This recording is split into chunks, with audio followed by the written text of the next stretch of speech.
too, just because of the reason we said we're one video away. So Ange, I want to ask you a question, and I want our viewers, who, if you have a new YouTube channel or you've been doing it a while and you don't see too much momentum and stuff, you're gonna hear a lot of help from this answer too. Ange, what is that one thing you wish you had known when you began the YouTube channel, YouTube career? What's that Uh, one thing you wish you had known in the beginning and you did it earlier on, basically? like I said, the consistency for sure. Mm-hmm. The consistency.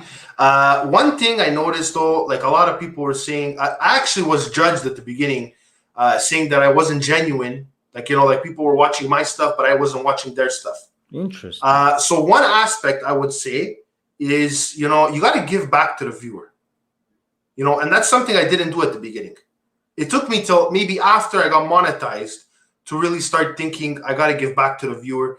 What you get, you have, if you want to receive, you have to give. You know what I mean? So it's like you have to keep that viewer happy. It's almost like it's the same thing like a business, right? You have to keep your customers happy, right?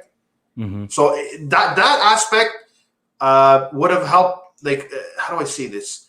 To retain people, to retain viewers, Mm-hmm. retain subscribers. Mm-hmm. That aspect, I'm sure I brushed off a lot of people. You know what I mean? At the beginning, for that, like the following, if you're following somebody, don't unfollow them. Especially if there's somebody that's a viewer, looks up to you, this, that. Absolutely. That aspect, I wish I would have taken a bit more serious.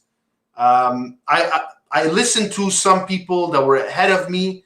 That's another thing I regret. I just, one thing I don't like, Gore, is the disinformation on YouTube. And even in the world right now, it's a big problem. The misinformation, the fake news. A lot of people Because of say having things. too much information. A lot of people say things like I saw a lot of stuff, Gore. Okay, I'm talking about the people that started on YouTube when I started. A lot of fake, surreal stuff that I thought was legitimate, and I got caught up in it. But I didn't copy what they were doing or try to do what they were doing. As a matter of fact, I would even on my own show, live stream, whatever, I would speak up about it. I would say, no, I'm not doing that because I don't think that's organic. You know what I mean? Absolutely. So, and there's so much stuff that I thought was true and it's complete BS. And I'm happy I didn't do that. Absolutely. I'm happy I didn't do that because Gore, I think you experienced it yourself. That's what I was about to say. You want to stay organic as much as possible, right? As soon as you start modify, I would say like take steroids on your channel, whatever. But if you try to artificially grow your channel, it's a very risky business right there. Why? Because one, YouTube is on you, right? It's like the casino. When you start winning a lot at the casino starts asking questions. YouTube does the same thing because they got to pay you. So you have YouTube on your ass, okay? You have the people that are jealous of you that you started with that are saying, whoa, where's this guy going now? All of a sudden he has 100K subscribers, whatever. Where's this guy going right now? So you have that. And then you have the people that expose you, right? Like if you have a video with 50 views, then all of a sudden you get a video with 10,000 views. And then the next 3 videos you do are 20, 40, 50. Something is up. It's pretty obvious that something is up, right? So absolutely, if you're gonna pay, and you know what, like honestly, if you want to pay while for we're promotion, talking on the topic, before I forget, I'm so sorry to interrupt, Ange. Okay. Before we forget, guys, if you're thinking of going and buying a YouTube channel that has like 5,000-10,000 subscribers and going from that, what Ange said is exactly what you're going to experience. Don't try to cheat the system or trying to fast forward the natural process. Let it happen organically. If you're going to buy a channel 5,000-10,000 to 50,000 subscribers, don't think that you're gonna right away become a big channel because you have so many subscribers. Those are all fake. You're not going to get any support from those subscribers. Your one video is gonna get that, let's say 10,000 views. The other one is gonna get 5 views. That simply tells you that channel was set up the wrong way. That channel was not grown the organic way. So why would you want to buy a non-organic channel? You don't. So the same idea goes, why would you built a non-organic channel? You don't. So that's exactly what Andrew is saying. Stick to organics. Don't let the views fool you. Just because go ahead, please go ahead. One thing I could say, Gore, this is really important. And listen, if you're like 15, 14, 13 and you're just doing YouTube, you don't understand it yet, and you're paying that whatever that price is for that account with 5K subs, you might not know. It's not your fault. You're young. You didn't know it. It's fine. You don't understand YouTube. But that's the problem right now. Nobody wants to take the time to understand YouTube.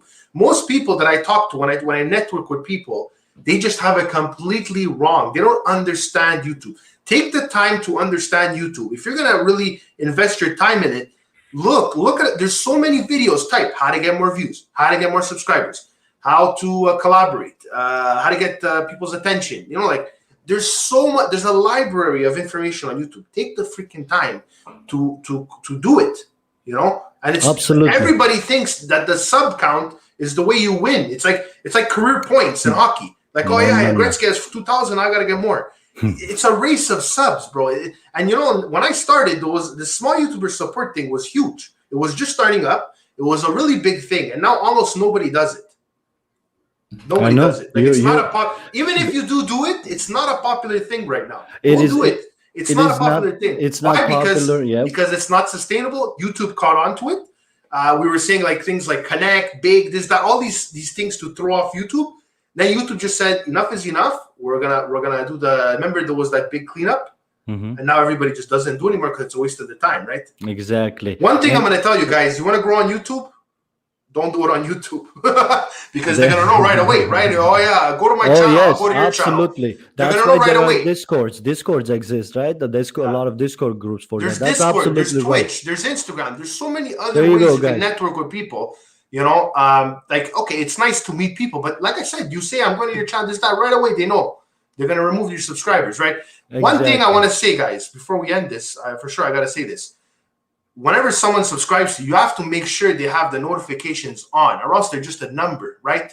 So what does a number do? Like Gord was saying, you could buy an account with 10,000 subscribers, but if you can't sustain enough views, okay, to at least cover, let's say, even 10%. So let's say you have 10,000 subscribers. If you can't reach 1,000 views each video, I'm not talking about one video and then forget it.